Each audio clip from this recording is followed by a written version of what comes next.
I shouldn't have done it on Valentine's Day of all days, but I did. And there's no taking it back. It was this time last year when my wife said, "Happy Valentine's Day, honey. Now I've got a surprise for you tonight." To which I replied, "Is it a threesome?" And I was serious, and she knew it. Partly because of my facial expression, and partly because it wasn't the first time I'd asked. But in hindsight, Valentine's Day was probably not the best day to bring it up again. She had never been super receptive to the idea, but I'd never ruled it out either. Which is why, when she came home from work later that night and offered up a threesome, I was pleasantly surprised. "You were right earlier. My surprise is a threesome," she said, with a seductive smile. "Really?" I replied. "Yes. Best wife ever, which is why I got you these," I said, handing her a bouquet of flowers and a card. "Happy Valentine's Day." "Aw, happy Valentine's Day to you too," she said, kissing me. Looking back at it, I'm not even sure why I wanted a threesome in the first place. My wife and I had a perfectly great sex life, just the two of us, and logistically, 3 people just sounded complicated. But I'd never done it before, and it was one of those things that I wanted to check off my bucket list. So who are you thinking? For the girl, the third, I asked. "That's a surprise," she replied, and now I was a bit confused. "Yeah, surprise? Yeah, for when?" "For now," she said. "Yeah, be ready to head out in about 15 minutes. And suddenly, my heart started racing, and goosebumps covered my body. "On it," I replied. "It's happening, it's finally happening," I thought to myself. And very soon, I ran back to the bedroom to pack whatever it was one brings to a threesome, but was immediately stumped. Looking around the room for condoms, I realized that after having been married for a few years, I wasn't going to find any. So I settled on a bottle of cologne and my sexiest boxer briefs, threw them into a backpack, and waited patiently by the front door. "Wow, I've never seen you so excited to leave the house," my wife pointed out, as she slung a larger than normal purse around her shoulder. "Then what did you pack?" I asked with a flirtatious smile. "No, you'll find out soon enough," she replied, teasing me back. "Now, what are you waiting for? Get in the car." And I did as she asked, letting myself into the car and hopping into the driver's seat, while she locked up the house. "Where to?" I inquired as she finally got in. "The motel," she said, typing its name into the car's GPS. "Really? That place? What's wrong? Not romantic enough?" I should have noticed the way she said it, but I was too excited, too distracted by what was to come, to pick up on any nuances in her voice. And about 20 minutes later, we arrived at the motel, my wife checking in on our behalf and picking up the keys. When we stepped inside the room, I was half expecting there to be someone inside, a woman of my wife's choosing lying on the bed, waiting for us, but when we turned on the light, it was just an empty motel room, a small, run-down motel room. My wife must have noticed my look of judgment. "Don't judge a book by its cover. For what we're doing, only the bed matters," she said, as she closed the door behind us and locked it. "She'll be here any minute." Just hearing those words got me excited. I ran to the bathroom to freshen up, and by the time I stepped out, my wife had already let in our guest, now our third. There, sitting on the foot of the bed, and nothing but lingerie, was a blonde-haired woman who was in the midst of kissing my wife.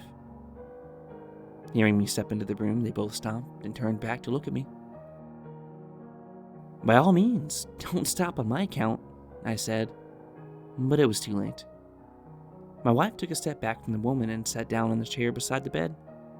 "No, you two first. I want to watch."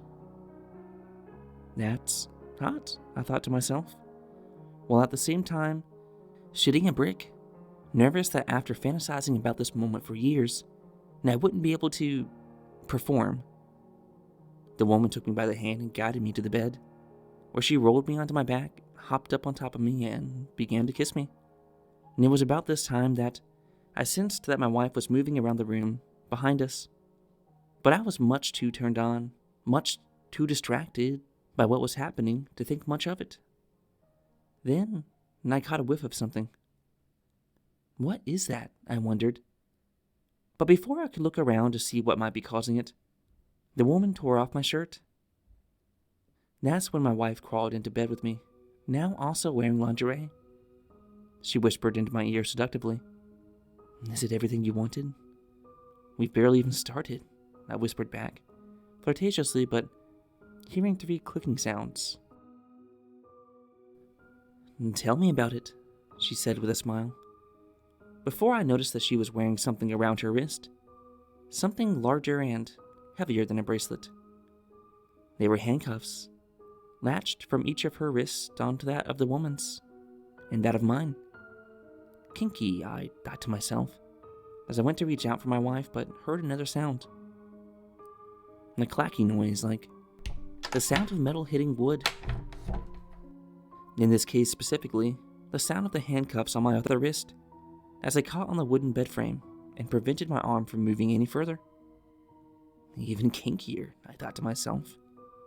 But then I noticed something. A look of concern in the blonde woman's eyes. A look of fear. As she surveyed the room and began to scream. And I followed her gaze to the floor, where I saw what looked like an empty gasoline can and a trail of gas. And then my wife dropped something. There was a match, and the trail of gasoline went up in flames. "What are you doing?" I screamed at her, attempting to hop out of the bed, until my handcuffs caught on the bed frame again. "You wanted the threesome. Here's your threesome," my wife called out, her face turning from flirtatious to ominous. A steamy, hot, scalding threesome. "Honey, let us go." "I can't do that," she muttered. Meanwhile, our third continued to scream. "Just let me go." "Why not?" I replied to my wife. "Because you wanted this." "Honey, where are the keys to the handcuffs?" That's when she held out her hand and showed me all 3 keys before tossing them over her shoulder, far beyond anyone's reach. "Why did you do that? What's wrong with you?" Because my husband wasn't satisfied. Satisfied with me. Satisfied with us. Around that time, the fire began to spread to the bed, and the blonde woman attempted to run away, but with her wrists latched onto my wife, who was latched onto me, she was only able to make it a few feet from the bed. And then I began to feel a burning sensation, which grew hotter, and hotter, and hotter, and all 3 of us, even my wife, began screaming and crying at the top of our lungs. And as the flames had begun overtaking the bed, smoke filled the room, and we all began coughing. And it was in that moment that I saw my life flash before my eyes, and resolved to die in that motel room, that night, handcuffed my wife and a woman I didn't know. Until suddenly, motel workers came bursting in through the door, with fire extinguishers in hand, and unquenched the flames that were enveloping us. By the time they saved us, the damage was already done. Our skin seared by the flames, and each of us writhing in pain. I must have blacked out at that point, but when I awoke, I found myself in the hospital, bandages covering the entirety of my body, in an indescribable amount of pain. I never spoke to my wife again, nor the poor woman she had hired to participate in the targeted attack. Directly, anyways. And a year later, with Valentine's Day just a few days away, and I'm lucky to be alive, but I'm still left wondering, what was my wife's surprise after all? All I know is, if I ever love again, it's safe to say that on Valentine's Day, I'm never going to ask for that again.